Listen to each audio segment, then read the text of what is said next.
It's another good quote. Mike, you want to start us off?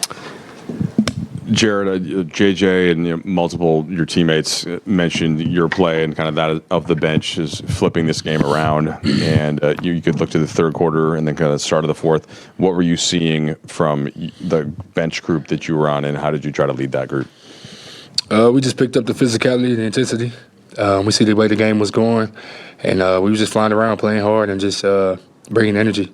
The whole bench unit flying around. Is that kind of play contagious? Do you feel like once you get out there and your teammates see that you're doing it, and then it kind of flows like that?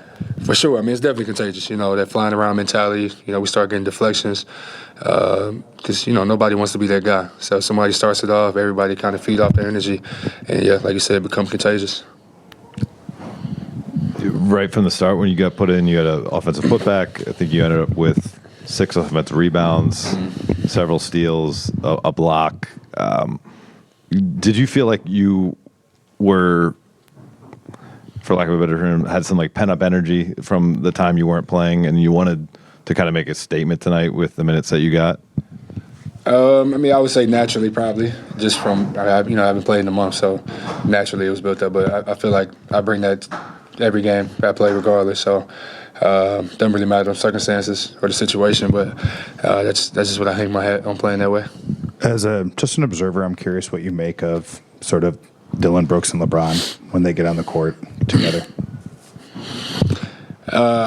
Shit. I don't know.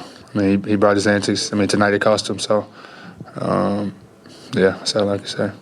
The ups and downs of a game can be pretty emotionally draining. What was it like tonight? Going on that run like the way you guys did in the third, building that lead, and then kind of it going away, and then being back in position to win, and then that kind of going away, and then, I guess to end that still somehow with the win. It's a game of runs. I feel like you said, we went on a big run. They came back. They fought back. They're a good team as well. The main thing is just finishing the game. I think we did that, and we came out with the win. What do you think is special about the makeup, the mindset of this team to be able to come out of this chaotic mess with a win? And you guys, I think, are 9-0 now in clutch games. Like I said, we stood together. Obviously they made a late run. We made some big plays down the stretch. We didn't panic, and that's the reason we're 9-0. We go over late game situations and practice a lot. So being able to see it execute in real time is just a testament to the whole group. Jared, players throughout years in the NBA say you can't really replicate actual NBA minutes to get in that kind of game shape. And while I'm sure you've been working out a ton and playing in practice, your game requires so much energy. Do you feel, even though you're in great shape, do you feel that wind when you haven't played a ton of game action? And how do you kind of keep pushing through that to play with full energy?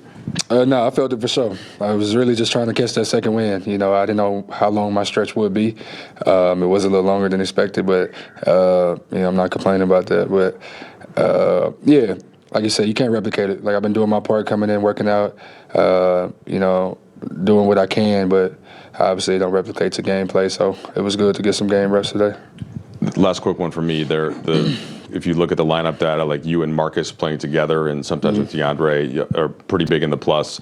Do you think just having multiple defensive players, you can play off each other inside out and just sort of help the team that way? For sure. Having multiple defensive-minded players that could fly around, guard multiple positions, and just bring size. I think with that group, we had size, we had energy, we had physicality, and that was ultimately what helped spark that run, just out-muscling them and especially on offensive rebounds, offensive board.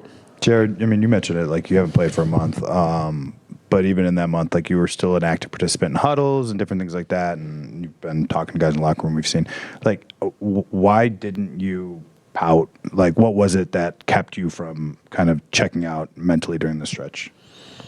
This isn't the first time I've, been in this situation, so and I kind of know how it works, and it's a long season.